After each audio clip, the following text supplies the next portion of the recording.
In the previous session, we covered till section 10. Now, we will go into section 11. Need not feel that I am going section-wise, because in the Transfer of Property Act and also in our daily life, we come across several type of documents imposing conditions. This Transfer of Property Act from section 10 to 34 deals with various types of conditions. Naturally, the usual condition is creating a life interest in a person and then giving the remainder, that is absolute right, to the other person. For example, a grandfather will give a limited right to son and the absolute right to grandson. This is the usual type of condition in which we deal with documents invariably. But there are several other conditions. I will just point out the condition may be with respect to the manner of enjoyment of the property.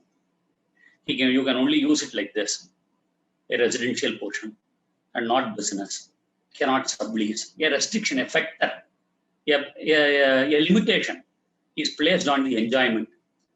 And some other enjoyment may be like you use the property till your lifetime and thereafter to an unborn child. Another condition may be use it till your lifetime, then the other person shall use it till his lifetime, then the other person shall use it till his lifetime, and then the other person then shall take it after the age of majority, after the age of 18 years, or in fact 10 years or 5 years. This is also a condition. There is another condition: male member can take it, female member need not take it. That is also a condition. Female member can take it, male member need not take it. That is also a condition. So conditions like maybe like, okay, I will sell the property to you today, but I will get the rents till my lifetime. This is also a condition. There can be a condition giving the property to absolutely to some idol, some god. That is also a condition. Some type of conditions are like this. Okay, when you marry a person, particular person, this property will go to you. If you don't marry, then this property will not go to you. This can be a condition. There can be a type of transfer also. Like, I will give the property to you now, provided you marry a person, marry this type of person. This is also a condition. We call it a condition precedent, and in the latter stage, we call it as condition subsequent. Okay, on the happening of an event or on the non-happening of an event. The condition may be a specific event or an event which need not have been specified. That can also be there. Certain type of conditions may be an invalid condition. What is the effect of it? I was telling about different type of conditions. A condition to unborn child, creating life interest one after the other, condition giving to certain type of people and excluding certain type of people. For example, giving it to sons only, or giving it to daughters only, or giving it to the children of a particular son only. These are all the conditions. Naturally, the person who gives the property can give. That invariably we find it in gift types of gifts. So contingent interest, or sometimes the property can be given with a condition that a person attains that particular age. What happens to that condition? Suppose if a person attains only at the age of 10, he will get the property. That can be a condition. And a condition may be with regard to creating a right to survivors alone. If this fellow survives, if a person has 2 sons, okay, if one fellow survives, let him have the property. In case of his death, the other person shall have the property. That is also there. Then we saw about invalid conditions. If certain conditions are invalid, what is the effect of those conditions? Creating ulterior conditions, that is ulterior right, that is ultimate right. The property shall go to one person, and in certain cases, if certain conditions are not fulfilled, then the property shall go to another person. And what will happen to some type of fraud in that happening? These are all the things that we will discuss in this session. During the previous session, we have dealt with one condition, that is condition restraining alienation.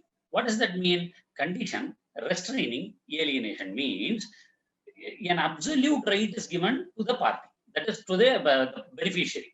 I am giving the entire property to you, but you should not alienate. That is the condition under section 10. That type of condition, is it valid or invalid? The section says that type of conditions are not valid because a person uses the property as if it is his own. He is the owning the property and uses it to his best. He must have to transfer the property to the other person with the same rights. That is the ambit of this section. So when he wants to sell, that is when he wants to create an absolute right on the other person, then he must pass on whatever right he has to the other person. So he cannot put certain type of condition restraining his alienation. When this person has the right to alienate, naturally, the person who is purchasing the property must also have the right to alienate. We had seen two exceptions to that section. One is lease, and another one is the certain type of conditions given to the benefit of a woman. Since we have dealt with that, I will skip that section, and then we will pass on to another section called section 11. Condition repugnant to interest created. Condition repugnant. Repugnant means a restriction, an opposition. Or condition போட்டுட்டு அதுக்கு against ஒரு நிர்பந்தத்தை வச்சா whether that condition is valid. That is what we'll see. How many types of conditions can be formed? One is condition on sale. That can be a condition. Two, this particular section 11 deals only with a restriction in the enjoyment of the property. See, a person sells the property, but he imposes a condition that you should not enjoy the property in a particular manner. I'll just quote an example for a purpose of understanding. I sell the property to Mr. X, imposing a condition that he must not lease it out at all. What will happen to this condition? Whether this condition is valid or invalid? Naturally, this condition is invalid according to this section. When you absolutely sell the property to some person, giving absolute right, vesting the entire right on the purchaser, there cannot be any condition restricting the enjoyment. A person who purchases the property is at liberty to rent the property, use the property in the manner he wants, mortgage the property in the manner he wants, settle the property to his heirs or to anyone of his choice. So all these conditions will impose a restriction on the enjoyment of the property. So that is why section 11 is made out that such type of conditions is void. Okay. In case of partitions, what happens? There is a partition. All the brothers or sisters, they divide the property amongst themselves. So there cannot be another restriction in the document saying no. Immediately after the partition, people, the parties to the contract, parties to the partition should not alienate. Should not alienate the property, or should not enjoy the property, or should not rent the property. That type of condition is invalid condition. Condition on residence. Condition not to do business in an industrial zone. That type is valid. Condition not to do business in a mixed residential zone. That type of condition is not valid. In case of gifts, the donor says, I will gift the property now to the donee, absolutely. But later, the property should not devolve on his heirs. That type of condition is void. So he cannot create a condition restraining the person who receives the property with a restriction of enjoyment. Now, what is the difference between section 10 and the section 11? Section 10 deals with a restriction on transfer of interest or ownership. Section 10 deals with the restriction on transfer of interest or ownership. The Section 11 deals with restriction on free enjoyment of the property. அதாவது 10 section 10 என்ன சொல்லுது அப்படின்னா ownership restrict பண்ற மாதிரி எந்த விதமான டிரான்சாக்ஷனும் பண்ணக்கூடாது. 11 என்ன சொல்றதுன்னா யூசேஜ் ஆஃப் த ப்ராப்பர்ட்டி, அதாவது என்ஜாய்மெண்ட் ஆஃப் ப்ராப்பர்ட்டி ரெஸ்ட்ரிக்ட் பண்ற மாதிரி எந்த விதமான கண்டிஷனும் போடக்கூடாது. இதுல ரிப்பக்னன்ட் அப்படிங்கிற ஒரு வார்த்தை இருக்கு. இந்த ரிப்பக்னன்ட் அப்படிங்கிற வார்த்தை என்ன அப்படின்னா, ரிப்பக்னன்ட் அப்படின்னா கான்ட்ராடிக்டரி, இன்கன்சிஸ்டன்ட், கோயிங் அகெயின்ஸ்ட். ஒரு டிரான்சாக்ஷனை போட்டுட்டு அதுக்கு நேர் ஆப்போசிட்டா ஒரு கண்டிஷனுக்கு போடுறதுக்கு பேர் தான் ரிப்பக்னன்ட் அப்படின்னு பேர். சோ இந்த பர்டிகுலர் செக்ஷன்ல அவங்க என்ன சொல்றாங்கன்னா, ஒரு டிரான்ஸ்பர் அப்சல்யூட்டா கிரியேட் ஆயிடுச்சு அப்படின்னா there cannot be a restriction of for enjoyment. That is with respect to the enjoyment of the property. இப்போ இதுல என்ன நம்ம பார்த்துக்கணும் அப்படின்னா, we have to see if the condition is void or the transfer itself is void. This section says the transfer is valid, but the condition alone is void. So the transfer is saved, the transfer is protected. அந்த மாதிரியான ஒரு கிஃப்டோ அல்லது ஒரு சேலோ வேலிடா போயிடுது, but condition மட்டும் void ஆகுது. This is the thing that we have to understand. That is, the person must treat the document as if there is no such condition. அந்த மாதிரி ஒரு கண்டிஷனே இல்லாததாக பாவித்து அந்த டிரான்ஸ்பரை நம்ம எடுத்துக்கலாம். டிரான்ஸ்பர்னா என்ன? சேலா இருக்கலாம், கிஃப்டா கூட இருக்கலாம். So this is the thing. But இதுல ஒரு எக்ஸப்ஷன் கிரியேட் பண்றாங்க. என்ன எக்ஸப்ஷன் கிரியேட் பண்றாங்க அப்படின்னா, அகைன் எக்ஸப்ஷன்ஸ் இந்த கண்டிஷன்ஸ்ல வந்தாவே 2-3 எக்ஸப்ஷன்ஸ் தான் மெயினா வருது. Predominantly some type of exceptions are alone coming in. What are all those exceptions? One is lease condition, that is I am giving the lease the property, but you should not sublease it, so restricted enjoyment. Secondly, easement. Easement போடும்போது என்ன பண்றோம், ஒரு பின்னாடி இருக்கிற property விற்கிறோம், you should not construct any portion on the particular pathway அப்படின்னு ஒரு condition போடலாம். So the person purchases the property cannot say நீ வந்து என்னோட ஃப்ரீ என்ஜாய்மெண்ட்டை வந்து பிளாக் பண்றீங்க அப்படின்னு சொல்ல முடியாது. This is the difference. So condition restraining must be a valid condition. In so far as easement is concerned, that type of condition is valid. But restricting absolute கொடுத்துட்டு அதை ரெஸ்ட்ரிக்ட் பண்ற மாதிரி, அதாவது கொடுத்துட்டு என்ஜாய்மெண்ட் மட்டும் பிடிங்கிட்டா then that is not. அதாவது சாப்பாடு பரிமாறிட்டு, எப்பா நீ வந்து ஒரு 10 பலகாரம் வைக்கிறேன், நீ வந்து 1 மட்டும் சாப்பிடணும் அப்படின்னு சொன்னா that is a restricting the enjoyment, that is the free usage of the food இல்லையா? அதை நம்மளால முழுசா சாப்பிட முடியல, அது எதுக்கு நீ அப்புறம் சாப்பாடு போடுற, அது போடுறவே வேணாமே. So that type of condition cannot be made. Correct? So I hope I could make certain things clear. அதாவது அது இன்னொரு வார்த்தை கூட சொல்றாங்க என்னன்னா, condition should not act as a clog on the transfer. இப்ப எப்படி மார்ட்கேஜ்ல நம்ம வந்து ஒரு உதாரணமா நம்ம எப்பயுமே பார்ப்போம், நாக்ஸ் பிரின்சிபல், clog on redemption. எப்ப மார்ட்கேஜ் பண்ணியாச்சு, ஆனா அந்த மார்ட்கேஜை நான் பணம் கட்டிட்டு திருப்பி எடுத்துக்கூடாதுன்னு சொன்னா எப்படி? That's a clog on redemption. அது மாதிரி there cannot be a clog on absolute transfer. ஒரு absolute transfer ஆயிடுச்சுன்னா any type of restriction as to enjoyment of the property is void, and the person who the property can take the property as if there is no condition attached to that. ஒரு சின்ன example சொல்றேன். ஒரு நபர் இன்னொரு நபருக்கு விற்கிறார். A person sells the property to B with a condition that B alone must reside. This, what is this condition says? எப்ப நான் மட்டும் ரிசைட் பண்ணணும்னா என்ன கண்டிஷன் அது? I can give it to my relatives, வாடகைக்கு விடலாம். My relatives can stay in the property, I can lease it, I can alter the property in the manner I want. This type of conditions are not valid. The purpose of section 11 is to facilitate enjoyment if the transfer is made absolute. Second type of example I just wanted to mark here. என்ன example அப்படின்னா, that is, நான் ஒரு piece of land வச்சுட்டு இருக்கேன், but I can put a condition, ஒரு portion of the property நான் விற்கிறேன், அந்த portion of the property இருந்து I was enjoying light and air.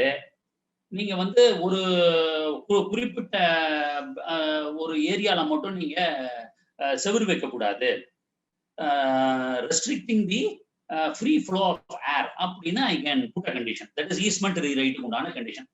That type of condition is valid. So you அதுதான் பார்க்கணும். AIR 1976 Allahabad. AIR 1976 Allahabad, page 411. Page 411. Bhagavat versus Damodar. அதாவது அந்த Burton வந்து impose பண்ற Burton வந்து ரெஸ்ட்ரிக்ஷன் ஆன் தி லேண்டா இருக்கணும். For the benefit of the usage of the லேண்டா இருந்தா, benefit of the usage of the land இருந்தா then it is valid. இன்னொரு விதமான கண்டிஷன் பாருங்க. Property sold, amount received. அதுக்கப்புறம் can the seller put a condition that he is entitled for a share of the property? எனக்கு என்ன share வந்தாலும் அந்த business பண்ண கொடுக்க முடியும்னு சொல்ல முடியுமா? இந்த condition is void, but I will cite you with another a section where doctrine of accumulation ஒன்னு இருக்கு. அந்த section 17ல பார்த்தோம்னா we will be able to understand the concept better. ஒரு காம்ப்ரமைஸ் டிகிரி போடுறோம். காம்ப்ரமைஸ் டிகிரி போட்டு இந்த ஆளெல்லாம் வச்சுக்கலாம்னு சொல்லிட்டு இவர் மட்டும் ப்ராப்பர்ட்டி என்ஜாய் பண்ணக்கூடாதுன்னு போட முடியுமா அந்த compromise டிகிரியில? Even if the court passes the degree and then that type of condition becomes void, it will be recognized as if there is no condition. அதுதான் இந்த செக்ஷன். ஸோ செக்ஷன் 11ல நம்ம என்ன பார்க்க வேண்டியது அப்படின்னு பார்த்தோம்னா, a transfer which has been made absolutely with the condition restraining enjoyment of the property. அந்த மாதிரி ரெஸ்ட்ரிக்ட் பண்ண முடியுமானா பண்ண முடியாது. when there is a condition, when there is an absolute transfer பண்ணவே முடியாது. now section 10, section 11, அதுக்கப்புறம் section 12ல என்ன சொல்றாங்க அப்படின்னா, ஒரு புது விதமான கண்டிஷன் போடுறது. இவர் விற்கிறாரு ப்ராப்பர்ட்டிய, வித்ததுக்கு அப்புறம் என்ன ஒரு கண்டிஷன் போடுறாரு, அப்சல்யூட்டா வித்துறாரு, இந்தப்பா உனக்கு தந்துடுறேன் அப்படின்னு. நீ ஒருவேளை திவால் ஆயிட்டேன்னா, தட் இஸ் இன்சால்வென்ட் ஆயிட்டேன்னா, or if you are trying to alienate the property, then the property must come back to me அப்படின்னு ஒரு கண்டிஷன் போடுறாரு. இந்த மாதிரி கண்டிஷன்ஸை வந்து நம்ம ஜென்ரலா ஒரு சேல் டீட்லயோ ஒரு செட்டில்மெண்ட் டீட்லயோ நம்ம பாக்குறது இல்லை. பட் இந்த மாதிரி ஒரு கண்டிஷன்ஸ் எல்லாம் அந்த காலத்துல இருந்திருக்கும் போல தெரியுது. That is why that has been brought into the statute book. That is condition determinable, making interest determinable. அதாவது ஒரு இன்ட்ரெஸ்ட்டை கொடுத்து அந்த இன்ட்ரெஸ்டையே பிளாக் பண்ற மாதிரி எப்ப இன்சால்வன்சிலியோ ஆர் அட்டெம்ப்டட் ஏலினேஷன். ஒருத்தர் வந்து ஒரு ப்ராப்பர்ட்டியை வாங்கிடுறாரு, ஒரு கொஞ்ச நாள் உபயோகம் பண்றாரு, then he sells the property. But நீ எப்பயாவது என்கிட்ட வாங்கிக்க, ஆனா நீ வித்தன்னா நீ விற்க முடியாது. the property must come back to me அப்படின்னு ஒரு எக்ஸெப்ஷன், ஒரு கண்டிஷன் போட முடியுமானா போட முடியாது. இதுல என்ன இன்கிரீடியன்ஸ் அப்படின்னு சொல்றாங்கன்னா, the property must be fully transferred. ரெண்டு கண்டிஷன் வைக்கலாம். என்ன ஒரு கண்டிஷன்? இன்சால்வென்ட் ஆனாலோ அல்லது நீ ஏலினேட் பண்றதா இருந்தாலோ எனக்கு வந்துருணும்னா then that condition is void. But ஒரு எக்ஸெப்ஷன் சொல்லலாம். என்னன்னா, தி லீஸ், அகைன் இந்த லீஸ் ஈஸ்மெண்ட் தான் உங்களுக்கு எப்ப பார்த்தாலும் வந்துட்டு இருக்கும் இந்த கண்டிஷன்ஸ்ல. இதோட this particular section is an exception to section 31 and 32 which we will deal it a little later. ஒரே ஒரு கண்டிஷன் போடலாம் இந்த மாதிரி, என்னன்னா to protect the creditor of the transferring. இப்ப ஒருத்தருக்கு ஏற்கனவே ஏகப்பட்ட டெட்ஸ் இருக்கு, பர்ச்சேசர்ஸ் எல்லாம் வந்து இந்த கிரெடிட்டார்ஸ் எல்லாம் வந்து அவங்க கேட்கறாங்க. அந்த மாதிரி சமயத்துல என்ன பண்ணலாம், இவரு ஐ gift the property to you provided the creditorsக்கு you must have to satisfy first அப்படின்னு கொடுக்கணும். அந்த மாதிரி இன்சால்வன்சி ஆச்சுன்னா அதை தவிர நீ விற்கலாம் அப்படின்னு சொல்லலாம். பட் இதுல இன்டென்ஷனை பார்க்கணும். அந்த டாக்குமெண்ட்டை வந்து கன்ஸ்ட்ரூ பண்ணி பார்க்கணும் எப்படி அவர் சொல்லியிருக்காருன்னு. அதுதான் இந்த AIR 1963 supreme court 1182. AIR 1963 supreme court 1182. Sriramulu versus Nanjaiah, Sriramulu versus Nanjalingaiah. This is the so section 10, 11 and 12. இப்ப section 13. transfer to unborn person. Transfer for benefit of unborn person. ஒரு பெனிஃபிட்டை வந்து பிறக்காத ஒரு குழந்தைக்காக நாம தரோம். இந்த section 13 is directly linked with section 113 of the Succession Act. Indian Succession Act 113 section 113 of the Transfer of Property Act, similar sections of almost identical sections. இதுல அவங்க என்ன சொல்றாங்க, செல்லர் அப்படியே கொடுத்துறாரு. அதுல என்ன ஆகுதுன்னா that operates after the death of the transfer. Now இதுல என்ன நம்ம பார்ப்போம். இதுல நம்ம இன்னைக்கு செக்ஷன் 5ல பார்த்தது என்ன, section 5 said transfer can be made only between living persons. அதாவது inter vivos. ஒருத்தர் இருக்கணும், இன்னொருத்தரும் உயிரோடு இருக்கணும், அப்பதான் transfer valid. ஒருத்தர் இருந்து இன்னொருத்தர் இல்லைன்னா then the transfer is not valid subject to section 13 of the Transfer of Property Act. இது வந்து மூவபிளுக்கும் அப்ளை பண்ணலாம், இம்மூவபிளுக்கும் அப்ளை பண்ணலாம். அப்பா இந்த பொருள் வச்சுக்கோ, அந்த பிறக்க போற குழந்தைக்கு இந்த டைமண்ட் ரிங்க கொடு, இந்த பிறக்க போற குழந்தைக்கு இந்த பெனிஃபிட் வர மாதிரி நான் வந்து ஒரு 50 லட்சம் ரூபாய் சேவ் பண்ணி வச்சிருக்கேன், அதை நீ கொடு. அப்ப somebody acts as a trustee and gives the property to the person who is to be born. ஒண்ணு. இம்மூவபிள் ப்ராப்பர்ட்டி ஜெனரலா நம்ம பார்த்திருப்போம். தாத்தா வந்து பையனுக்கு லைஃப் இன்ட்ரெஸ்ட் கிரியேட் பண்ணி வச்சுட்டு பிறக்க போற பேரனுக்கு இல்ல பேத்திக்கு கொடுக்கறது. That is possible. அதுதான் இந்த செக்ஷன் 13. ஸோ இதுல மெயினா நம்ம என்ன பார்க்கணும் அப்படின்னா, 2 கண்டிஷன் ரொம்ப சாட்டிஸ்ஃபை ஆகும். இது வந்து சார் நமக்கு இந்த டைப் ஆஃப் டாக்குமெண்ட்ஸ் நமக்கு வருது, both for registration work and also for also in litigations. We are countering this, but remotely. அது வருவானா நிறைய கேசஸ் வருது இன் டவுன் த வில்லேஜஸ். அந்த மாதிரி கண்டிஷன்ஸ் எல்லாம் நிறைய இருக்கு.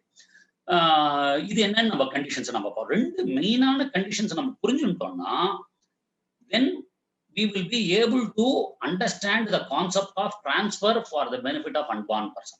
2 conditions. 1, prior interest அப்படின்னு ஒரு கான்செப்ட். 2, absolute or remaining interestங்கிற ஒரு கான்செப்ட். அதாவது what does it mean அப்படின்னா, you can transfer the property to an unborn person provided you create a prior interest to the living person, and then the remainder or an absolute remainder to the unborn person. இந்த concept நம்ம புரிஞ்சுட்டோம்னா ரொம்ப ரொம்ப easy sir இந்த section. there is no confusion at all. ஒண்ணு என்ன பண்ணணும்னா, unborn person பிறக்கிறதுக்கு முன்னாடி இன்னும் ஒருத்தருக்கு ப்ரையர் இன்டரெஸ்டை கிரியேட் பண்ணணும். ப்ரையர்னா என்ன, அந்த அன்பார்ன் பர்சன் வரத்துக்கு முன்னாடியே உயிரோடு இருந்த ஒருத்தருக்கு நம்ம முன்னாடியே கொடுத்து வைக்கிறோம். அதாவது ப்ரையரா முன்னாடியே கொடுத்து வைக்கிறோம். ப்ரையர் இன்ட்ரெஸ்டை இவர் உயிரோடு இருக்கிறவருக்கு நம்ம கொடுத்து வைக்கிறோம். 2, ஃபுல் ரைட்டை வந்து அன்பார்ன் பர்சனுக்கு கொடுத்துறோம். ஸோ இதுல இருந்து என்ன தெரியுது அப்படின்னா, ஃபுல் ரைட்டை அன்பார்ன் பர்சனுக்கு கொடுத்தே தீரணும். You cannot create a limited right to unborn person. அதுதான் நம்ம சப்சிக்வெண்டா நம்ம அதை பார்க்க போறோம், whether that is valid or wrong அப்படிங்க வாய்ட்னு. இப்ப that should be in the same transfer. அந்த டாக்குமெண்ட்ல எழுதும் போதேவே ஐ ஆம் கிரியேட்டிங், உதாரணத்துக்கு for example, life interest is created to son or wife and remainder is given to the unborn person. இப்போ ஒருத்தருக்கு உடம்பு சரியில்லாத இருக்காரு, டாக்டர் சொல்றாரு உங்களுக்கு ஒரு நல்ல குழந்தை பிறக்க போகுதுன்னு சொல்றாரு, ரைட்டு. ஸோ குழந்தை இன்னும் பிறக்கல. அவர் என்ன பண்றாரு, wealthy man, he gives it to his wife for life. சரி, பிறக்க போற குழந்தைக்கு இந்த சொத்தெல்லாம் பூரணமா போய் சேரணும் அப்படிங்கிற. So he creates a prior interest to his wife and then to his Sun. That is perfect. So whole of the remaining interest must be transferred to unborn person. Whole of the remaining interest. எதையும் restrict பண்ணக்கூடாது. And nothing should be retained with the prior interest holder. இவர் எதையாவது பிடிச்சு வச்சுக்க கூடாது. If that is so, then the condition, then the transfer is invalid. So the unborn person must take absolute right. இப்ப ஒரு example நான் side பண்றேன், you will be able to understand this better. இப்ப பாருங்க, A transfers the property to B for life. இன்னாருக்கு ஒரு லைஃபுக்கு transfer பண்ணி தராரு. எப்படி பண்றாருன்னா to and then to his son கொடுத்துறாரு. சோ இப்ப ஏ இருக்காரு, பி இருக்காரு, ஹஸ்பண்ட் இருக்காங்க, ஒய்ஃப் இருக்காங்க. He transfers the property to unborn son. Unborn சனுக்கு அவர் என்ன சொல்றாருன்னா, முதல் குழந்தை உயிரோடு இருக்கும் வரை அவர் வச்சுக்கிட்டோம். தென் எனக்கு ரெண்டாவது குழந்தை பிறக்கும் போது ரெண்டாவது குழந்தைக்கு தான் பூரணமா போய் சேரணும் அப்படின்னு சொன்னோம். ஒரு ஜோசியக்காரர் சொல்லியிருக்காங்க, உங்களுக்கு ரெண்டாவது குழந்தையெல்லாம் நிறைய அனுகூலமாகும், அது இதுன்னு சம்திங் ரொம்ப பெருமையா இருப்பார், அது இதுன்னு சொல்லியிருந்தா, in that case he creates a life interest to the living person and wants to give the first child only the limited right, and again he wants to give it to the second unborn child fully. இதுல என்ன conditions நீங்க பார்த்தோம்னா, first unborn child, second unborn child. Here அந்த மாதிரியான இன்ட்ரெஸ்டை create பண்ண முடியாது. Interest given to, that is a right given to the eldest unborn child, அதாவது first unborn child, பிறக்காத ஒரு முதல் குழந்தைக்கு கொடுக்கக்கூடிய கண்டிஷனே வாய்ட். பிகாஸ் நம்ம என்ன பார்த்தோம் செக்ஷன் 13ல, பிறக்காத ஒரு குழந்தைக்கு ஏதாவது கொடுக்கணும்னா அப்சல்யூட்டா தான் கொடுக்க முடியும், லிமிட்டடா கொடுக்க முடியாது அப்படிங்கிறத பார்த்தோம். ஸோ ரெண்டாவது பிறக்கக்கூடிய குழந்தைக்கு தான் ஃபுல் ரைட் அப்படிங்கிறத சொல்ல முடியாது. So the condition it self is void. The whole interest is not given to the unborn child, first child. So what happens? இந்த கண்டிஷனே தப்பான ஒரு கண்டிஷன். Now இப்ப பிறக்கும் குழந்தை அன்பார்ன் சைல்டுங்கிறது என்ன? the person must be in the womb அப்படின்னு சொல்றாங்க. If a person is in the stomach, for example, to put it very easily, so கருவில் குழந்தை இருந்திருக்க வேண்டும் அப்படின்னு அவங்க சொல்றாங்க. இதுல என்ன அப்படின்னா, is deemed to be in existence. அதாவது டிரான்ஸ்ஃபர் ஆஃப் ப்ராப்பர்ட்டியோட மெயின் கண்டிஷன் என்ன செக்ஷன் 5லன்னா, ஒரு living person can only give it to the another living person provided the person is in the womb. He is deemed to be in existence. or life interest holder இருக்கும்போது அவர் வந்துடணும், உயிரோட வந்துடணும். then he is deemed to be in existence. now இது என்னென்ன conditions அப்படின்னு ரொம்ப மெயினா பார்த்தோம்னா, the life interest holder must be alive on the date of transfer. இல்லையா? இன்னைக்கு நான் எழுதி தரேன் அப்படின்னா the person must be alive. யாரு? இவர் ஒரு ட்ரஸ்டி மாதிரி ஆக்ட் பண்றாரு. he is acting as a trustee, so he must be alive. In that case, then he can hold the property and give it to the person who is going to come in future. Then that is valid. இல்லன்னா கிடையாது. Now அப்ப unborn son must become alive, must be alive on the date of the life interest holder who is alive. ஒருவேளை life interest holder முன்னாடியே செத்து போயிட்டாருன்னு வச்சுக்கோங்க, what will happen? The unborn child will not get it, because prior interest create பண்ண prior interest, அதாவது முன்னாடியே ஒரு பொருளை நம்ம இந்த அப்பா நீ வச்சுக்கோ, அந்த ஆள் வரும்போது கொடுத்துரு அப்படின்னு சொல்ற மாதிரி. அப்ப அந்த ஆள் வரும்போது இந்த ஆள் உயிரோடு இருக்கணும். இந்த ஆள் இல்லைன்னா வாட் ஹேப்பன்ஸ்? இவரும் இல்லை, the property travels back, reverts back to the person who has given it. திரும்பி போயிடுச்சு. அந்த கண்டிஷன் ஃபுல்ஃபில் ஆறதில்லை. So the property goes back.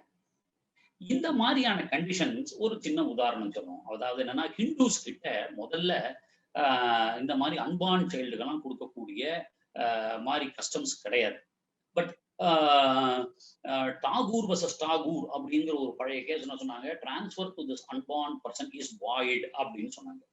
But later Hindu disposition of property act 1916 அப்படின்னு ஒரு ஆக்ட் கொண்டு வந்து இந்த மாதிரியான டிசபிலிட்டி, அதாவது எப்ப நான் பிறக்க போற குழந்தைக்கு எழுதி வைக்க கூடாதான்ங்கிற ஒரு டிசபிலிட்டியை ரிமூவ் பண்ணுது இந்த ஆக்ட். இந்த ஆக்ட் வந்ததுக்கு அப்புறம் then transfer to unborn children are made valid. But இந்த கான்செப்ட் வந்து முஸ்லிம்ஸ்க்கு கிடையாது. ஏன்னா நீங்க பாத்தீங்கன்னா கிஃப்ட் நம்ம ஒரு தடவை ஒரு செஷன்ல நம்ம பார்க்கும்போது gift so far as Muslims unborn person வந்து கிடையாது. அவங்களுக்கு இந்த கான்செப்ட் ஆஃப் அன்பார்ன் பர்சன்ங்கிற உயிரோடு இருந்தா அப்பா நீ கொடுத்துரு, நீ பிறக்க போற ஆளுக்கு இனிமே வர போற ஆளுகளுக்கெல்லாம் நீ gift கொடுக்க முடியாது. So the condition is not valid for Muslims. இதுல 2 கேஸ்ல just I wanted to share with 2018 6 CTC 2018 6 CTC 282 A Venkatesan versus A Venkatesan versus Padmavathi. இதுல என்ன ஆகுதுன்னு பார்ப்போம். ஒரு சிஸ்டர் இருக்காங்க, அவங்களுக்கு குழந்தை கிடையாது. அவங்க என்ன பண்றாங்க, she gives it to her brother. சொல்லி என்ன சொல்றாங்க, அப்பா இந்த நான் கல்யாணம் பண்ணிக்கல, நீ வச்சுக்கோ, உன்னோட குழந்தைகளுக்கு நீ கொடு அப்படின்னு சொல்றாங்க. இப்ப she actually transfers the property to unborn son, இல்லையா? But through a living person, அதுதான் நம்ம பார்த்துருக்கோம். ஸோ அன்பார்ன் சன்ல ஒரு ப்ரையர் இன்ட்ரெஸ்ட் இங்க கிரியேட் பண்ணி பிரதருக்கு ப்ரையர் இன்ட்ரெஸ்ட்டை கிரியேட் பண்றாங்க. Then ultimate right must go to the unborn person. Correct? இதுல நம்ம ஏற்கனவே 2 கண்டிஷன்ஸ் தான் பார்த்தோம். ஒன்னு prior interest, absolute right must be given to the unborn person பார்த்தோம். இந்த கேஸ்ல என்ன ஆகுது அப்படின்னு பார்த்தா, சிஸ்டர் பிரதருக்கு கொடுத்துட்றாங்க with condition that the property must go to the unborn person. But கொஞ்ச நாள் ஆகுது, சிஸ்டரும் இந்த பிரதரும் சேர்ந்தே வித்து போடுறாங்க. எப்படி விற்கிறாங்கன்னா, இன்னொரு பிரதர் கொடுத்துறாங்க, அப்பா இந்தப்பா எனக்கு ஒன்னும் நீ வச்சுக்க அப்படின்னு சொல்லி கொடுத்துறாங்க. நோ வாட் ஹேப்பன்ஸ்னா, இப்ப பர்ச்சேசர் அவரு இன்னொரு பிரதர், அவர்கிட்ட ரைட் இருக்கு. குழந்தை பிறந்துறது இந்த பிரதருக்கு. What will happen? This unborn can challenge that sale. ஐயோ அல்டிமேட்டா எனக்கு தான் இந்த சொத்து வரணும். Sister has given it absolutely, that is அந்த ரைட்டை அன்பார்ன் பர்சனுக்கு பெஸ்ட் பண்ணிடுறாங்க. இந்த குழந்தைக்கு தான்ங்கிறது அன்னைக்கே அவங்களோட ரைட்டை டிட்டாச் பண்ணிட்டு ஒரு நியூ ரைட்டை கிரியேட் பண்றாங்க 2 பேருக்கு மேல. ஒன்னு to the brother and to his Sun. இவங்க 2 பேரும் என்ன பண்றாங்க, they join together and then sell the property. This court said the purchaser has no right at all. You cannot disturb the right of an unborn person. So the right of an unborn person is not affected. Unborn person case of file panni, he wins over that right.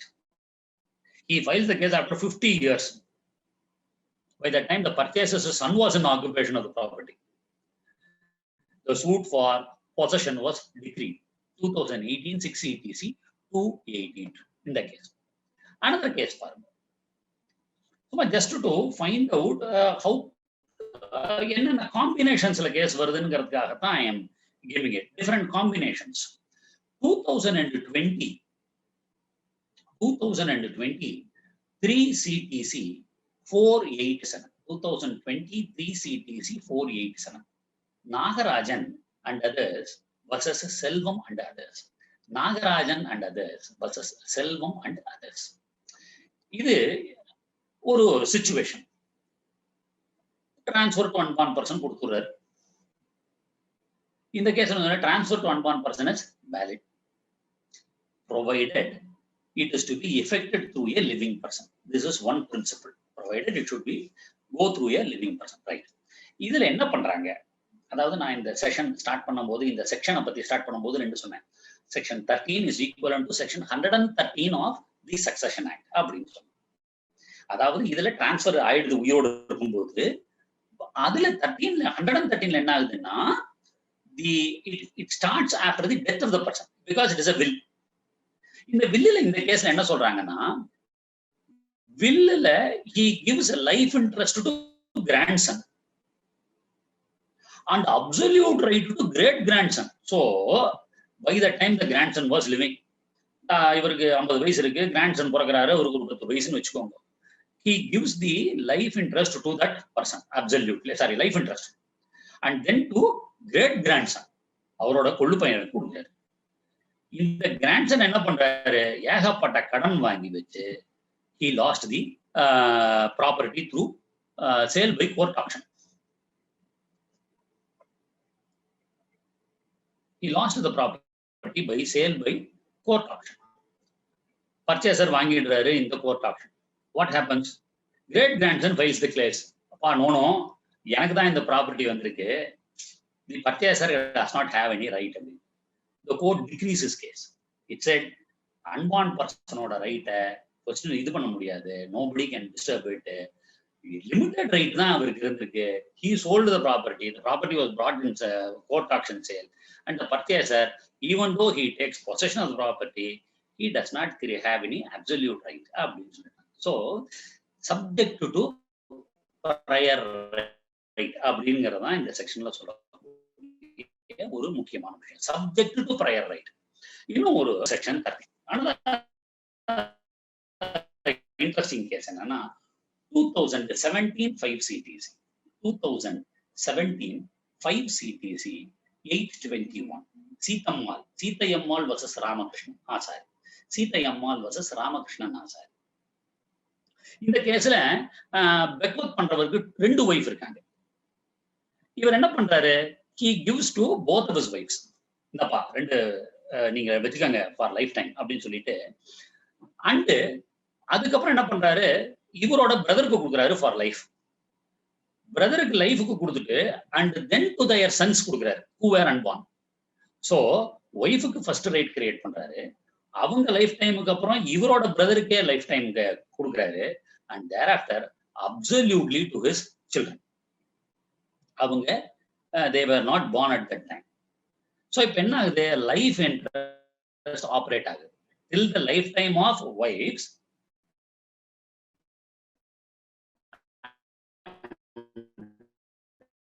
Thereafter to the lifetime of now. இந்த பிரதருக்கு என்ன ஆகுதுன்னா, even though the property was given to his sons, அவருக்கு குழந்தை இல்லாத போயிடும்.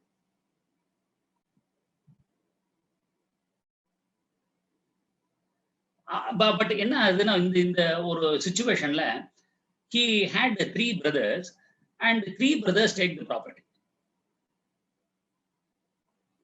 The brother did not have children on the date of the death of the testator. This is the point to be noted. On the date of the death of the testator போது the brother does not have any children. அந்த சமயத்துல even though the brothers have divided the property, the claim raised by the unborn child is not.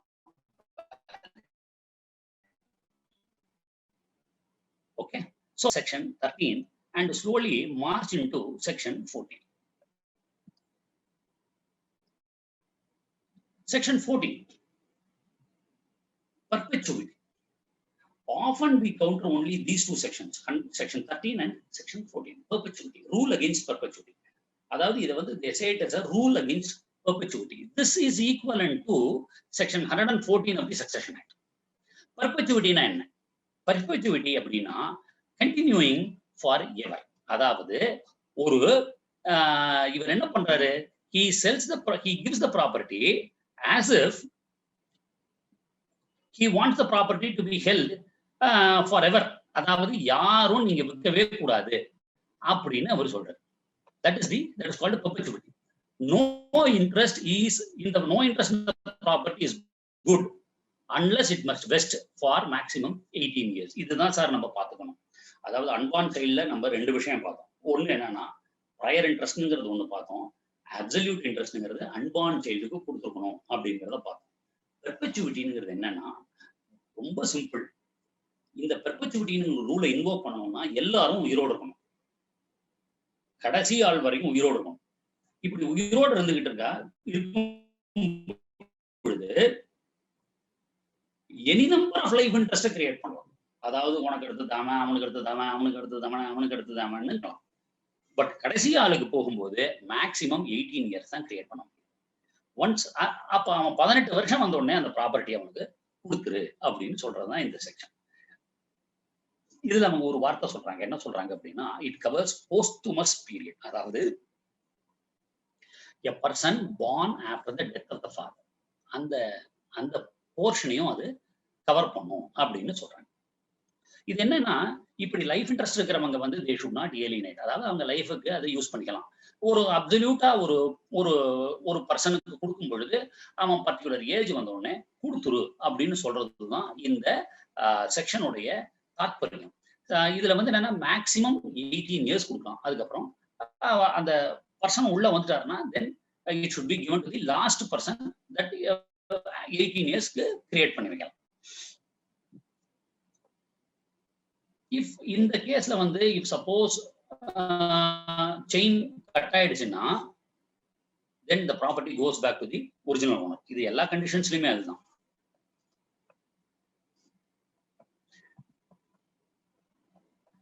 AIR 1990 Supreme Court, AIR 1990 Supreme Court 2201, AIR 1990 Supreme Court 2201 is equivalent to 1991 one Supreme Court cases. 1991 one Supreme Court cases 489.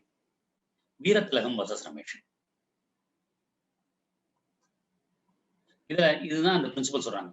இந்த கேஸ்ல என்ன ஆகுதுன்னா, mother bequeaths to two sons for life, then to their sons, அதாவது grandsons for life, then to their great grandsons for life to take it after attaining majority. அப்பா so இத்தனை 3-4 தலைமுறைக்கு எழுதுறாங்க. But all of them were alive அந்த டைம்ல. Then this particular condition is valid அப்படின்னு சொல்றதுதான் இந்த செக்ஷன் 14. ஸோ செக்ஷன் 13ல வந்து அன்பான் பர்சனுக்கு கொடுக்கறது. செக்ஷன் 14ல we are giving it to the person who are alive. Maximum கொடுத்துட்டு எத்தனை பேருக்கு வேணாலும் போகலாம். பட் லாஸ்ட் கொடுக்குற ஆளுக்கு வந்து 18 வயசு வரைக்கும் மேக்சிமம் கொடுக்கும். ஒரு 3 வயசு இருந்தாருன்னா 18 வயசுக்கு அப்புறம் நீ எடுத்துக்கோ அப்படின்னு நம்ம சொல்லலாம். This is the now major sections நம்ம இது பண்ணிட்டோம். we can rush through some of the other sections. அதாவது என்னன்னா, சரி அன்பான் பர்சனா இருக்கும்போது இன்னொரு கண்டிஷன் இருக்கும்.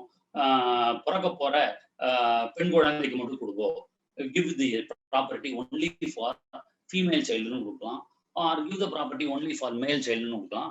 அல்லது இன்னொரு கண்டிஷன், எனக்கு 3வது பையன் இருக்கான், அவனோட குழந்தைகளுக்கு மட்டும் இந்த ப்ராப்பர்ட்டி, அவனுக்கு பிறக்க போற குழந்தைகளுக்கு மட்டும் இந்த ப்ராப்பர்ட்டி போகும் அப்படின்னு கூட கொடுக்கலாம். So all these conditions are valid. அதான் செக்ஷன் 5. அதாவது transfer to class of persons, to some type of persons, or group of persons. Class includes one person or a group of person coming under that class. That is valid.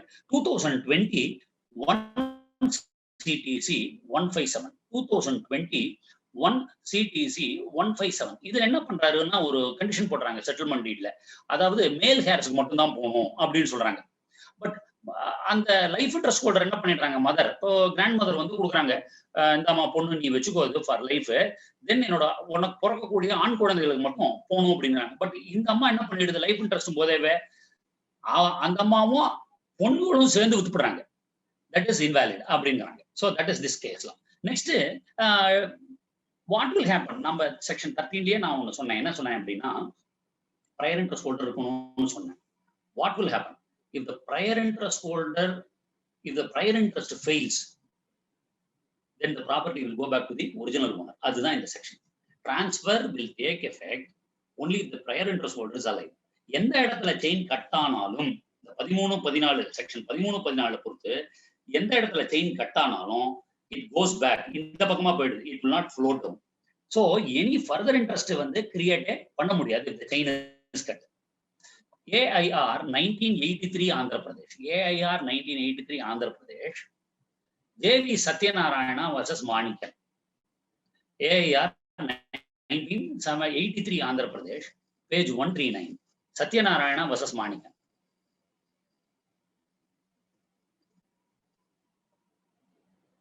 அடுத்த இது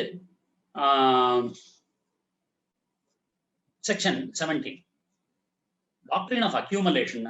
இது ஒரு நல்ல doctrine. இது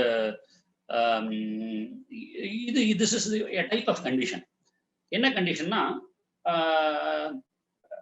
accumulate பண்றது ஒரு condition. That is accumulating the income generated in the property. அதாவது ஒருத்தர் வந்து he does not have a child ன்னு வச்சுக்கோம், he wants to sell the property, 1 crore வித்துறாரு. he can put a condition. என்ன மாதிரி கண்டிஷன் போடலாம் அப்படின்னா, நான் உயிரோடு இருக்கும் வரையில் அதுல வர ஒரு பர்டிகுலர் இன்கம் அதுல வந்துட்டு இருக்கு, அந்த இன்கம் எனக்கு வரணும் அப்படின்னு ஒரு கண்டிஷன் பண்ணணும். It is not, it's an exception to that enjoyment. அந்த மாதிரி கண்டிஷன் இஸ் வேலிட் அப்படின்னு சொல்றதுதான் இந்த செக்ஷன். அதாவது he can put two type of conditions. என்னன்னா he can retain the income till his lifetime. இவர் உயிருடன் இருக்கும் வரையில் அந்த வருமானத்தை வைத்துக் கொள்ளலாம். இது ஒண்ணு. ரெண்டாவது என்னன்னா he can accumulate that income for a period of 18 வருஷம் 18 years from the date of transfer whichever is more. அதாவது 18 வருஷத்துக்கு அப்புறமும் இவர் உயிரோடு இருந்தாருன்னா தென் உயிரோடு இருக்கும் வரையில் இந்த பணம் இவர் எடுத்துக்கலாம். இல்ல 18 வருஷம் வரைக்கும் இதை அக்யூமுலேட் பண்ணலாம்னு ஒரு டைரக்ஷன் கொடுக்கலாம். So the purchaser is bound by the direction. இந்த ரெண்டு கண்டிஷன்ல தான் இந்த இது ஆப்ரேட் ஆகுது. இப் சப்போஸ் இந்த ரெண்டு கண்டிஷனையும் தாண்டி ஒரு கண்டிஷன் போடுறாரு அப்படின்னா என்ன அர்த்தம்? தென் கண்டிஷன் இஸ் இன்வேலிட். அந்த மாதிரி ஒரு கண்டிஷனை போட முடியாது. இதுதான் இந்த அக்யூமுலேஷனுடைய ஒரு தாற்பயம். So the transferee can act. இப்ப அந்த மாதிரி ஒரு கண்டிஷன் போட்டாரு, என்னோட லைஃப் டைம் அப்புறமும் அந்த இன்கம் வந்து என் பேர குழந்தை வரைக்கும் போகணும்னு ஒரு கண்டிஷன் போடுறாருன்னா then that condition is void. Then the transferee, அதாவது purchaser or the donee, whoever gets that ultimate right can act as if there is no such condition. அந்த மாதிரி ஒரு கண்டிஷனே இல்லாத மாதிரி அவங்க ஆக்ட் பண்ணுவாங்க. பட் இதுக்கு ஒரு எக்ஸப்ஷன் சொல்றாங்க சட்டத்துல. என்ன எக்ஸப்ஷன் அப்படின்னா 3 விதமான எக்ஸப்ஷன் சொல்றாங்க. என்னன்னா சப்போஸ் ஒரு பேமெண்ட் ஆஃப் டெட் இருக்குன்னு வச்சுக்கோங்க, ஒரு கடன் போட்டுறாரு, அந்த கடன் முடியற வரைக்கும் இந்த இதுல இருந்து வர வருமானம் அங்க போகணும் அப்படின்னு சொல்லுவோம். That is valid. அதுக்கு நோ டைம் லிமிட். இந்த 18 வருஷம்ங்கிற கான்செப்ட் வராது. அல்லது ஒரு provision to protect interest of the child. இப்ப சினிமாஸ்ல எல்லாம் பார்த்துருப்போம் நம்ம, ஒரு ட்ரஸ்ட் ஒரு portion of the property create பண்ணி இந்த குழந்தை வளர்ற வரைக்கும் இந்த இன்கம் போய் சேரணும் அப்படின்னு சொல்லுவோம். That type of condition is valid. And for the maintenance of a property இந்த இன்கம் போயாகணும் அப்படின்னு சொல்லலாம். இந்த மாதிரி 3 விதமான கண்டிஷன்ஸை போட்டு போடலாம் அக்யூமுலேஷன். That is valid. இன்னொரு விதமான கண்டிஷன் இருக்கு. என்னன்னா நம்ம வந்து ஒரு ப்ராப்பர்ட்டியை கோவிலுக்கு கொடுத்துறோம், அல்லது ஜெனரல் பப்ளிக்கு கொடுக்குறோம், அல்லது ஒரு யூனிவர்சிட்டி கட்டுறதுக்கு கொடுக்குறோம், அல்லது ஒரு பெரிய பிசினஸ் எஸ்டாப்ளிஷ்மெண்ட் பண்ணுங்க, அசோசியேஷன் ஃபார்ம் பண்ணுங்க, இதை வச்சுக்கோங்கன்னு கொடுக்குறோம், அல்லது ஒரு ஹாஸ்பிட்டல் கட்டுறதுக்கு கொடுக்குறோம். இந்த மாதிரி ப்ராப்பர்ட்டி கொடுக்கும்போது என்ன ஆகுதுன்னா it is thrown open to the public. So there is a condition that it should not be alienated. இல்லையா? பர்பச்சுவிட்டியா போயிட்டு இருக்கோம். நம்ம முதல்ல பார்த்த செக்ஷன் பர்பச்சுவிட்டி என்ன, லிவிங் பர்சனுக்காக கொடுத்துருக்கோம். பட் சில விதமான ஒரு விதமான பப்ளிக் ஹெல்ப்புக்காக கொடுக்கும்போது that transfer can be made for the benefit of the public. That is valid. So section 14, 16, 17 எல்லாம் இந்த கண்டிஷன்ஸ்க்கு ஆப்ரேட் ஆகாது. It should be for the advancement of religion, knowledge, commerce, health, safety or other benefits of mankind அப்படிங்கிறாங்க இந்த செக்ஷன்ல. So religion, knowledge, commerce, health, safety or for other benefits of mankind அந்த மாதிரி இருந்தா கொடுக்கலாம். Property dedicated to the temple பண்ணலாம். தர்மசாலை கட்டுறது for travellers, போறவங்க எல்லாம் இந்த இடத்துல வந்து இருந்து இலைப்பாரிட்டு சாப்பிட்டு போகணும் அப்படின்னு சொல்லலாம். These type of conditions are valid.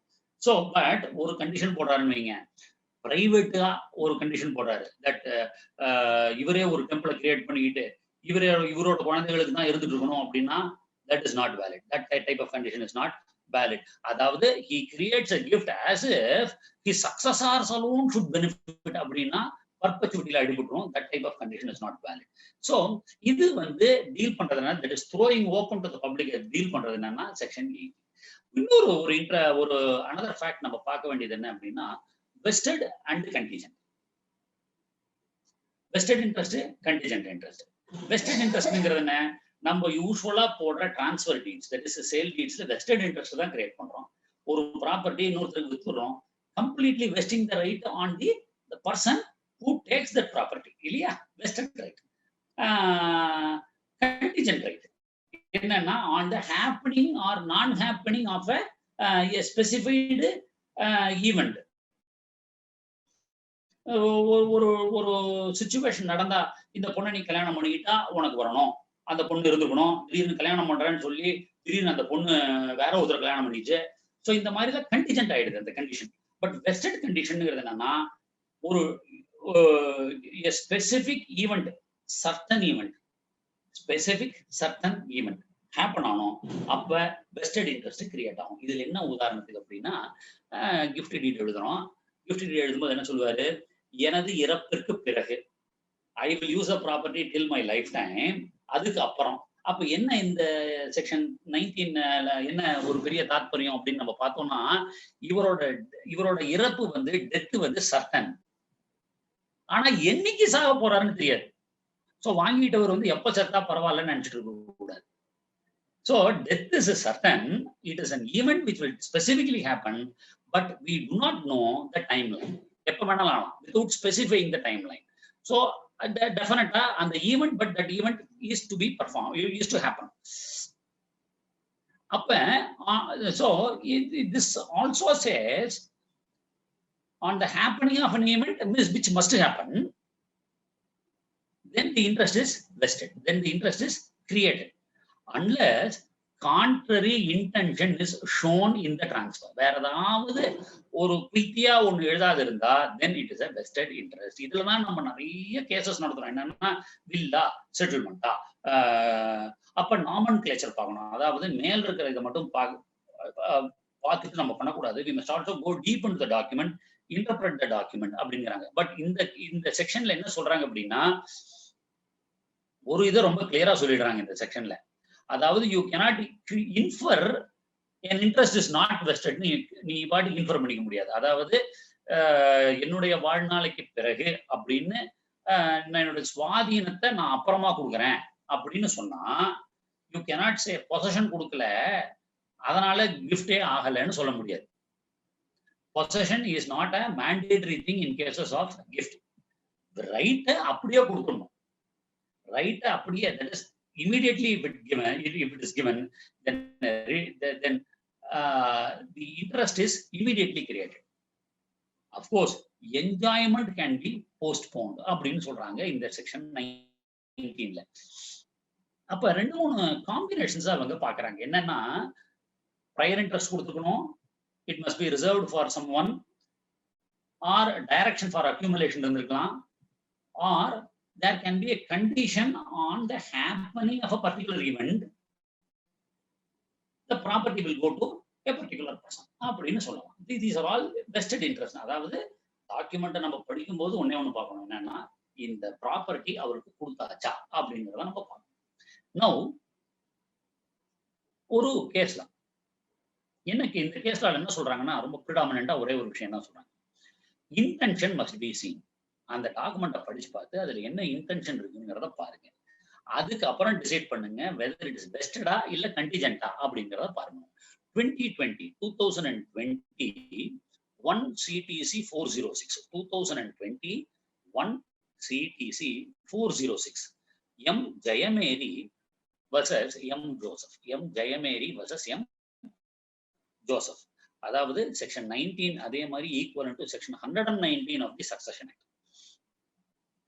இந்த கேஸ்ல என்ன சொல்றாங்க, சரௌண்டிங் சர்க்கம்ஸ்டான்சஸ் பாருங்க, வெஸ்டட் இன்ட்ரெஸ்டா கிரியேட் ஆயிருக்கா இல்ல கண்டிஜென்டா கிரியேட் ஆயிருக்கா அப்படிங்கிறத பாருங்க.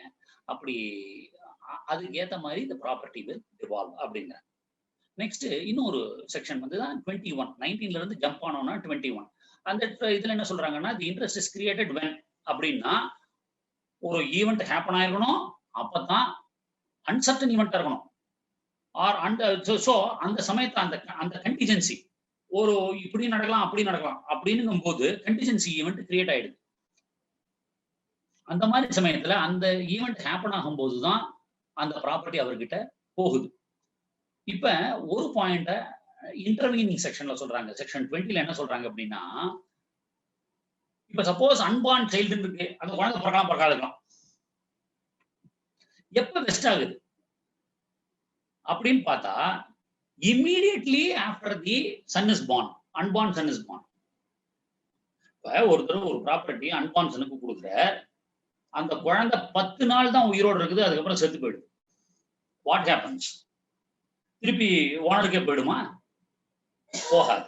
That is what they say. If the unborn son is born and immediately the interest is vested on that unborn son, அவன் உயிரோடு இருக்கான் ஒரு 10 நாளைக்கு, தென் அப்ப இறந்துட்டாருன்னா என்ன ஆகுது? குழந்தையோட அம்மாவுக்கு ஷேர் கிளாஸ் 1 ஹேர்ல போயிடும். It will not go back to the original owner, அவருக்கு ரிவர்ட் ஆகாது. So transfer when it happens அப்படின்னு சொல்றாங்க இந்த செக்ஷன்ல. So it immediately upon the birth of the person unless there is any contrary condition to that. So என்ன condition இருக்கலாம் அப்படின்னா he will enjoy it till his age of majority அப்படிங்கிற condition தான் then that will operate if he is not dead. அதை பார்க்கலாம். தென் இன்னொரு விதமான condition போட்டுக்கலாம் ஒரு டாக்குமெண்ட்ல. என்னன்னா class of persons. Class of பர்சன்ஸ்னு நம்ம முதல்ல பார்த்தோம்.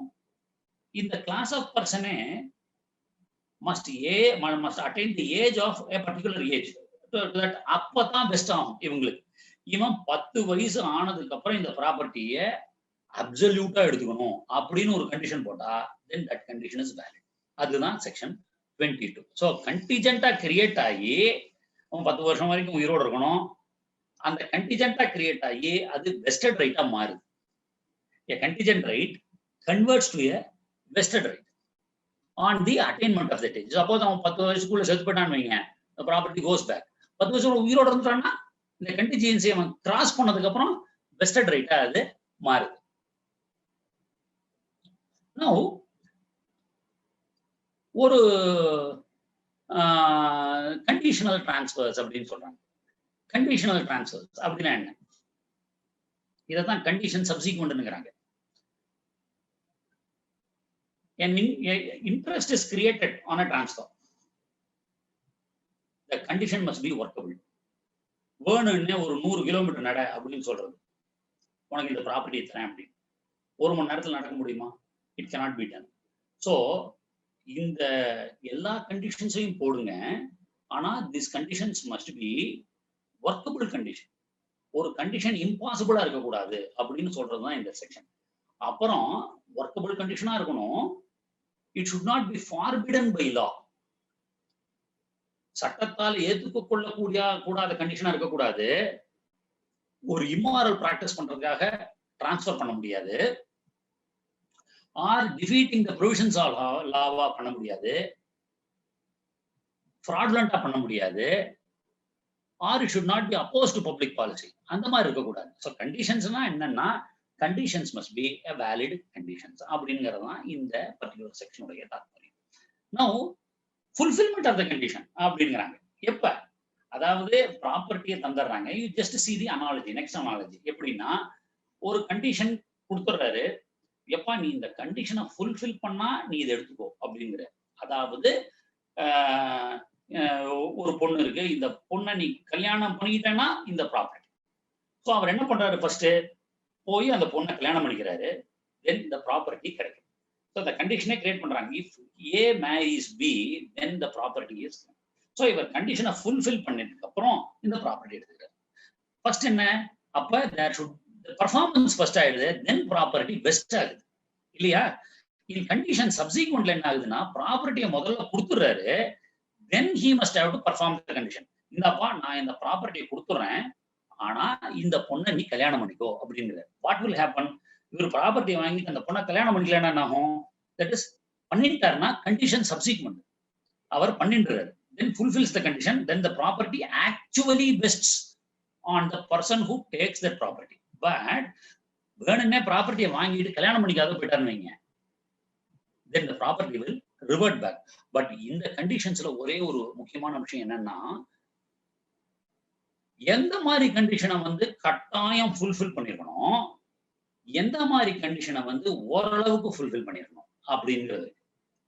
If there is a condition precedent, அதாவது நீ முன்னாடியே செய்ய இந்த கண்டிஷனை நீ பண்ணிட்டேன்னா உனக்கு ப்ராப்பர்ட்டி வந்துடும் அப்படின்னா ஓரளவுக்கு சப்ஸ்டான்சியல் பர்ஃபார்மன்ஸ் இஸ் சஃபிஷியன்ட். அதாவது ஒரு உதாரணம் எப்படி அப்படின்னு பார்த்தோம்னா, இந்த பொண்ணை வந்து 3 பேர்த்தோட பர்மிஷனோட நீ கல்யாணம் பண்ணிக்கணும் அப்படின்னு சொல்ல ஆரம்பிச்சு ஆச்சுங்க. அவர் என்ன பண்றாரு, ஓகே 3 பேர்கிட்ட போய் இந்த பொண்ணை பத்தி விளக்கமெல்லாம் சொல்லி நான் கல்யாணம் பண்ணிக்கணும் அப்படின்னு சொல்றாரு. பட் இந்த கேஸ்ல கண்டிஷன் கொடுக்கறதுக்கு முன்னாடி ஒருத்தர் இறந்து போயிட்டாருன்னு வச்சுக்கோங்க, assume. He can take the permission of rest of the 2. அதாவது இந்த கண்டிஷன் அவர் வந்து சப்ஸ்டான்ஷியலா கம்ப்ளை பண்றாரு. In that case, the property will vest on that person. He is substantially complying with the condition. இதை அவங்க என்ன சொல்றாங்கன்னா, doctrine of Cypre or Cyprus, depending upon the pronouncement and இது doctrine of Cypre, அதாவது as nearly as possible, கூடுமான வரைக்கும் இந்த கண்டிஷனை நீ கம்ப்ளை பண்ணியிருந்தால் இந்த ப்ராப்பர்ட்டியை நீ எடுத்துக்கலாம். So condition precedent is to be performed as nearly as possible, சப்ஸ்டான்ஷியலா பண்ணிருக்கணும். ஆனா condition subsequent must be definitely performed. அதுதான் இந்த அடுத்து சப்சிக்வெண்ட் 29ல வரும் அந்த செக்ஷன். நான் ஜெனரலா உங்களுக்கு சொல்றேன். ஸோ ஓரளவுக்கு அப்பா 3 பேர் சொன்ன, நீ 2 பேர்த்த பர்மிஷன் வாங்கிட்டேன், 3வது ஆள் செத்து போட்டாரு, அந்த கேஸ்ல okay, then we can take it as the condition is performed fully. நீ அக்கா 3வது ஆள்கிட்டயே போகாத கூட்டா அது தப்பு, அது பண்ண முடியாது. So we can take it as the condition performed sufficiently or substantially. Now subsequent condition என்ன ஆகுது? 29ல என்ன சொல்றாங்க? It should be definitely performed. Even if one condition is not performed, the property goes back to the original owner. அவர்கிட்ட திருப்பி போயிடும். So 3 கண்டிஷன்னா அந்த 3 கண்டிஷனையும் கட்டாயம் பண்ணிக்கணும். That they call it as strict compliance. இந்த அந்த வெஸ்டட் ப்ரீவியஸ் செக்ஷன்ல வந்து என்ன சொல்றாங்க? Substantial compliance. Here it is strict compliance. இன்னொரு விதமான ஒரு கண்டிஷன் இருக்கு. என்னன்னா அல்டீரியர் டிரான்ஸ்ஃபர். அதாவது ஒரு எப்ப நீ இந்த பொண்ணை வந்து 5 வருஷத்துக்குள்ள கல்யாணம் பண்ணிக்கணும், நீ கல்யாணம் பண்ணிக்கலன்னா இந்த சொத்து உன் தம்பிக்கு போயிடும் அப்படின்னு ஒரு கண்டிஷன் போடாருங்க. இது ஜெனரலா we don't come across in any type of document. But why I am taking this emphasis to tell about, இந்த மாதிரியான சில கண்டிஷன்ஸை அவங்க ஆன்டிசிபேட் பண்ணி they have made it as a statute. நிறைய இருக்கு. பட் நம்ம வேணா possibly we might not have come across that type of condition in a particular document. So இது இருக்கு. this is called ulterior transfer னு பேரு. இந்த மாதிரியான கண்டிஷன் என்னன்னா, ஒரு கண்டிஷனை சூப்பர் ஆட் பண்றாங்க. ஒரு கண்டிஷன் போடுறாங்க, அந்த கண்டிஷன் மேல இன்னொரு கண்டிஷனை வைக்கிறாங்க. அதாவது ஸ்பெசிஃபைடு அன்சர்டன் ஈவெண்ட். அதாவது நான் ஸ்பெசிஃபை பண்றேன், நீ வந்து 3 வருஷத்துக்குள்ள இந்த பொண்ணை கல்யாணம் பண்ணிக்கணும் அப்படின்னு ஸ்பெசிஃபை பண்றேன். நீ கல்யாணம் பண்ணிக்கலாம் என்ன ஆகும்? அது ஜெனரல் கண்டிஷன், திருப்பி வந்துடும். பட் நான் இன்னொன்னு என்ன சொல்றேன், I am not taking back the property, but I am giving the property another person. அவர் 3 வருஷத்துக்குள்ள கல்யாணம் பண்ணிட்டாருன்னா அவர் எடுத்துக்கலாம். சப்போஸ் 3 வருஷத்துக்குள்ள கல்யாணம் பண்ணலைன்னா அவரோட தம்பி எடுத்துக்குவாரு. ஸோ ப்ராப்பர்ட்டி பேக் திருப்பி வராது, but the property goes to another person. தபால்னு அது இன்னொரு இடத்துக்கு போயிடுது. இந்த மாதிரியான கண்டிஷன்ஸ் இஸ் வேலிட் அப்படின்னு சொல்றாங்க. ஸோ இப்ப இன்னொரு சர்வைவர் ஒரு கண்டிஷன் இருக்குன்னு வச்சுக்கோங்க. 3 பேர் நீங்க வச்சுக்கோங்க அப்படின்னா, இப்போ ஒருத்தர் இறந்து போயிட்டாருன்னா தி நெக்ஸ்ட் பர்சனுக்கு போகும். அந்த மாதிரி கண்டிஷன் கூட போடலாம். தென் ஒரு பிகாஸ் முதல் ஆள் போயிட்டாருங்கிறதுனால கம்ப்ளீட்டா அந்த ப்ராப்பர்ட்டி வந்து திருப்பியும் எல்லாத்துக்குமே போயிடும்னு நம்ம சொல்ல முடியாது. This is also another type of condition. Now I'll just take 5 to 10 minutes and finish it off. I understand the timeline. Fraud என்ன ஆகுது அப்படின்னு பார்த்தோம்னா, ஒரு பர்டிகுலர் கேஸ்ல இந்த 2 செக்ஷன் ரொம்ப முக்கியம், 33, 34. அதாவது என்னன்னா, the person must not break the performance of the condition. இவரே வேணும்னே அந்த கண்டிஷனை இல்லாத மாதிரியான ஒரு சிச்சுவேஷனை கிரியேட் பண்ணக்கூடாது. அது ஒண்ணு. செகண்ட்லி, ஒரு ஃப்ராடு பண்ணி, இப்ப நான் சொன்ன ஒரு அல்டீரியர் மோட்டிவ், அதாவது என்னன்னா, ஒரு 3 வருஷத்துக்குள்ள ஒருத்தருக்கு கல்யாணம் ஆகணும், அந்த பொண்ணு இருக்கு, அந்த பொண்ணை கல்யாணம் பண்ணிக்கோ அப்படின்னு சொல்றாரு. நீ 3 வருஷத்துக்குள்ள கல்யாணம் பண்ணிட்டேன்னா உனக்கு, நீ கல்யாணம் பண்ணிக்கலன்னா அவனுக்கு போயிடும் அந்த சொத்துங்கிறது. இந்த தம்பி என்ன பண்றாரு பார்த்துட்டு, தபால்னு அந்த பொண்ணை வந்து கிட்னாப் பண்ணி அப்டேட் பண்ணி எங்கேயோ கொண்டு வச்சிரு. ஸோ இந்த பொண்ணே காணும். What will happen? எப்ப பொண்ணே இல்லைன்னா அப்புறம் எப்படி கல்யாணம் பண்ணிக்கிறது? That is one situation. What law says? இப்போ இன்னொரு உதாரணம். நீ வந்து ஆஸ்திரேலியால போய் படிக்கணும், 3 வருஷத்துக்குள்ள படிக்கணும் அப்படின்னு ஒரு கண்டிஷன் போடுறாரு இந்த டிரான்ஸ்பரர். பட் அவரோட பிரதர் என்ன பண்றாரு? எல்லாத்தையும் எடுத்து ஒழிச்சு வச்சுக்கிறாரு. ஃபார்ம்ஸ் எடுத்து ஒழிச்சு வச்சுக்கிறாரு, வந்து பாஸ்போர்ட் எடுத்து ஒழிச்சு வச்சுக்கிறாரு. Then the first brother detects it only later. என்னையா இது இந்த மாதிரி காணாது போயிடுச்சு அது இதுன்னு.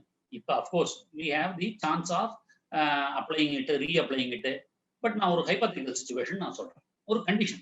ஒரு கண்டிஷனை வந்து because of the second person, அதாவது இவர் இந்த கண்டிஷனை பர்ஃபார்ம் பண்ணலைன்னா இந்த பெனிஃபிட் இன்னொருத்தருக்கு போகும் இல்லையா?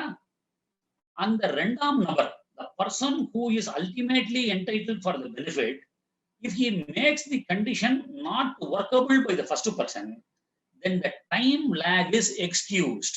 அதாவது ஒரு வருஷத்துக்கு இவரால் அந்த கண்டிஷனை பர்ஃபார்ம் பண்ண முடியல, அந்த பொண்ணே காணும், எங்க போய் தேடி பார்க்கறாரு. அப்புறம் ஒரு வருஷத்துக்கு அப்புறம் தான் தெரியுது இந்த ஃபெலோ வந்து he has made the condition unworkable. இந்த பொண்ணை கொண்டு போய் காணாது 2-3 வருஷத்துக்கு அப்புறம் அந்த பொண்ணை கண்டுபிடிக்கிறார். In that case, immediately after finding that girl, இன்னும் another இப்ப 2 வருஷம் இவர் லூஸ் பண்ணிட்டாருன்னா அடுத்த this 2 years is extended. அப்புறம் அவர் கல்யாணம் பண்ணிட்டாருன்னா the entire property comes to him. So this is 34. அதாவது the fraud played and the extent of the time வந்து இது நிவர்த்தி பண்ணி விடுறோம். With this நம்ம வந்து வேரியஸ் டைப்ஸ் ஆஃப் கண்டிஷன்ஸை பார்த்தோம். அதாவது செக்ஷன் 10 இருந்து 34 வரைக்கும் நம்ம வந்து கிட்டத்தட்ட 24 sections we traveled containing various types of conditions. இந்த ஒவ்வொரு கண்டிஷன்ஸ்லயுமே வெரைட்டி ஆஃப் கண்டிஷன்ஸ். இந்த என்ஜாய்மெண்ட் கண்டிஷன், ஏலினேஷன் கண்டிஷன், அதோட exceptions lease, easement, then partial conditions, life interest, vested, contingent event, specified, unspecified event, and fraud on these conditions. இது எல்லாமே நட்ஷல்ல from 10 to 34 நம்ம பார்த்தோம். In the next class we will deal about certain type of doctrines. ஏன்னா அந்த section 35 இருந்து உங்களுக்கு doctrines introduce பண்றாங்க. 53 section வரைக்கும் ஜெனரல் பிரின்சிபிள்ஸ். இந்த 53 இப்போ கண்டிஷன்ஸ் எல்லாம் நம்ம பார்த்தோம். முதல்ல நம்ம பார்த்தது வெறும் டெஃபினிஷன்ஸ் பார்த்தோம், certain type of meaning to that definitions பார்த்தோம், deemed meaning to that definitions பார்த்தோம். இந்த செக்ஷன்ஸ்ல வந்து 10 to 20 34 வரைக்கும் கிட்டத்தட்ட ஒரு 24 செக்ஷன்ஸ்ல நம்ம என்ன பார்த்தோம்? கண்டிஷன்ஸை பார்த்தோம். இந்த கண்டிஷன்ஸ்க்கு அப்புறம் டாக்ட்ரின்ஸை we will take it to the next session. அதுக்கப்புறம் கிடுகிடுன்னு எல்லா செக்ஷன்ஸும் மூவ் ஆயிடும். The act will go very fast because I had to concentrate on these sections because we may not be in a position to practically come across these type of sections. So that is why I have taken time. Please excuse if I have taken it very lengthily. Okay, shall I wind up the session as of now? Thank you, sir. Thank you so much. It was very, very interesting, informative, and enriching. You have done your homework very well. You told you are very busy and your time is not enough for you to take this session. Look at the chat box. Every one of them are posting in their views and they are appreciating. It's not only my view. It was very interesting session, sir. And that too on a Sunday morning, around 125-130 people joining in a session. You know, women are also joining in huge number because we have lots of faculties for criminal jurisprudence. But when we take the civil laws, CPC, TP Act or Indian Succession Act and so on and so forth, we do not get faculties who have time to, we have faculties, but who have time to deal with us. I know how busy you are and we keep juggling your time schedules. Thank you so much, sir. Thank you. May I request the participants to post if you have any academic question on the chat box because we have a lot of network issues. That's why at present we are taking the queries only in the chat box. Because of the cyclone, whether we have the cyclone or we have the rains, we are not taking anyone who is raising their hands. But may I request every one of you post your question on the chat. There is one hand raised from someone. First, we will take chat. Sir, can you read out the chat Yes, questions? madam. That is what I am checking. Somebody has asked some. 1 second, madam. Just I am going through. Difference between the transfer of enjoyment and the transfer of possession. Okay.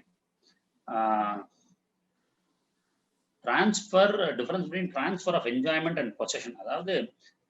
I couldn't understand the question fully, but anyway, I could relate it to some extent. That is, two things. We are creating an absolute right to another person, and we are creating enjoyment right alone.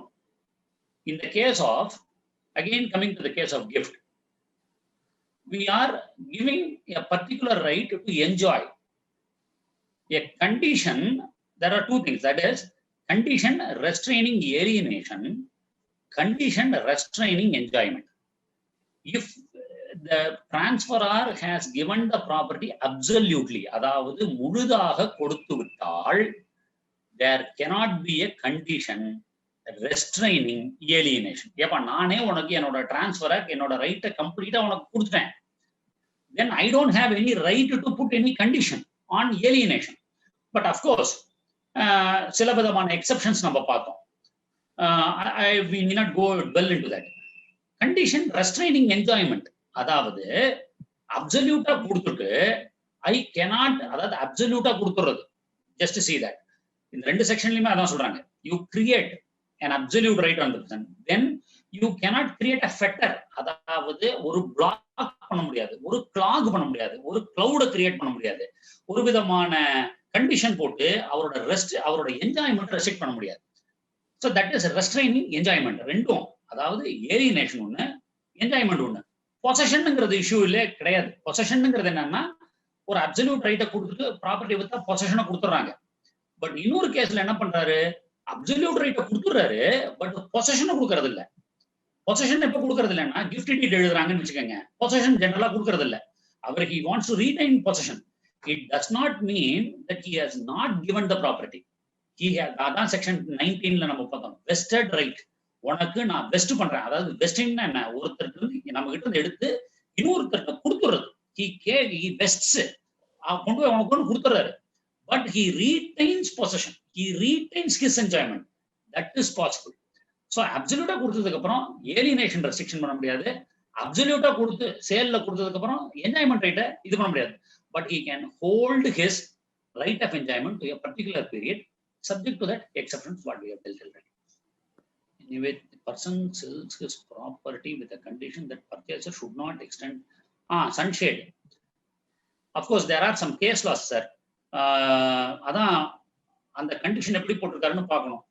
That is easementary கண்டிஷன்ஸை போடலாம். That is valid condition. இந்த மாதிரி பண்ணக்கூடாது. That is called aerial violation, aerial encroachment அப்படின்னு சொல்லுவாங்க. ஒரு suppose பக்கத்து நபருடைய ப்ராப்பர்ட்டிக்கு இவர் சன்ஷேடை விட்டு சரண் அந்த பக்கம் எடுத்துட்டாருன்னா, that is called aerial encroachment. அதாவது ஏர்ல என்க்ரோச் பண்றது, கீழே என்க்ரோச் பண்றது, ஒரு பக்கம் செவுத்து கட்டுறது, பக்கத்து வீட்டுல செவுத்து கட்டிப்படுறது, காம்பவுண்ட் வால் என்க்ரோச் பண்றது, மேல வானத்தின் வழியாக என்க்ரோச் பண்றதுக்கு பேரு ஏரியல் என்க்ரோச்மெண்ட்.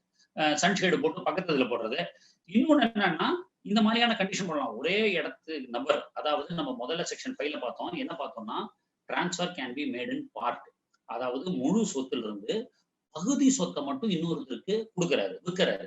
அந்த மாதிரி சமயத்துல தன்னோட பெனிஃபிஷியல் என்ஜாய்மெண்ட்டுக்கு அவர் சில கண்டிஷனை போடலாம். எப்படி பாத்வே வச்சு ஒரு கண்டிஷன் போடணும், தட் இஸ் வேலிட். அதே மாதிரி இந்த மாதிரி நான் ஒரு கேஸ் லாஸ் கூட கொடுத்துருந்தேன் ஆன் டிஸ்கஷன். ஏர் வென்டிலேஷனை வந்து ஒரு காம்பவுண்ட் வாலோ இல்ல இந்த மாதிரி சன்ஷேடு போட்டோ பிளாக் பண்ணக்கூடாதுன்னு ஒரு கண்டிஷன் போடலாம். That is valid condition. Can a father sell his property to his daughter? ஆமா, அவரோட ப்ராப்பர்ட்டி அவர் விற்கலாம். He has every right to sell the property to his daughter. What is condition precedent and condition subsequent? அதாவது என்னன்னா, condition precedent,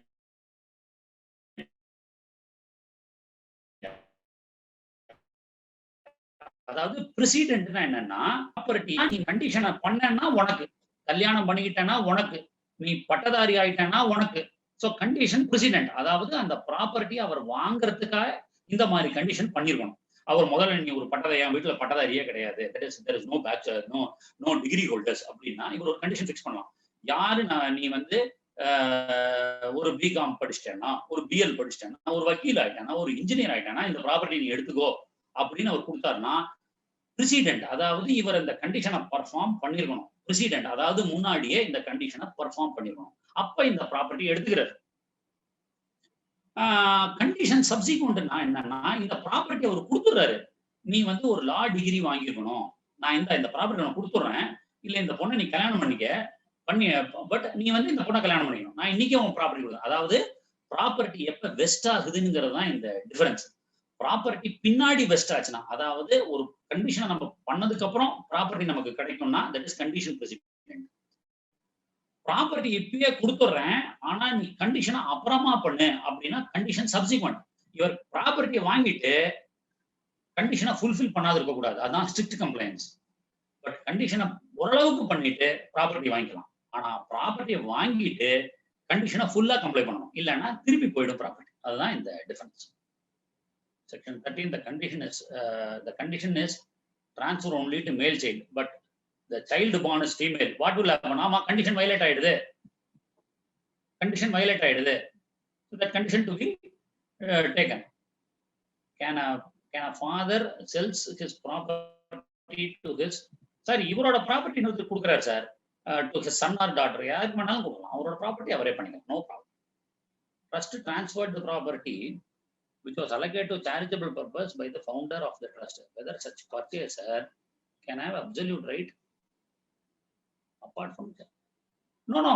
See, it is created only for the purpose. அந்த ட்ரஸ்ட்டுக்கு தான், அந்த ட்ரஸ்ட்ல object of the ட்ரஸ்ட்னு அதுதான் சொல்றாங்க. இவர் கொடுக்குறாரு sir, இவர் வந்து ஒரு விதமான ட்ரஸ்ட்டை கிரியேட் பண்ணி கொடுக்குறாரு. ஸோ சேரிட்டபிள் அந்த ஆப்ஜெக்டை ஃபுல்ஃபில் பண்ணிக்கணும். Person claiming possession of vacant land, vacant லேண்டை வந்து நீங்க 2%னா அது இஷ்யூ ஆஃப் ஃபேக்ட் சார். என்னென்ன டாக்குமெண்ட் இருக்கோ நீங்க அதை பேஸ் பண்ணி தான் இது பண்ண முடியும். 2 பேர் அது கோர்ட்ல தான் இது பண்ணிக்க முடியும். இட்ஸ் ஸ்பெசிபிக், இது it's not on concepts. Is any transfer giving life interest to any number of persons? ஆமா, life interest can be created to any number of persons sir.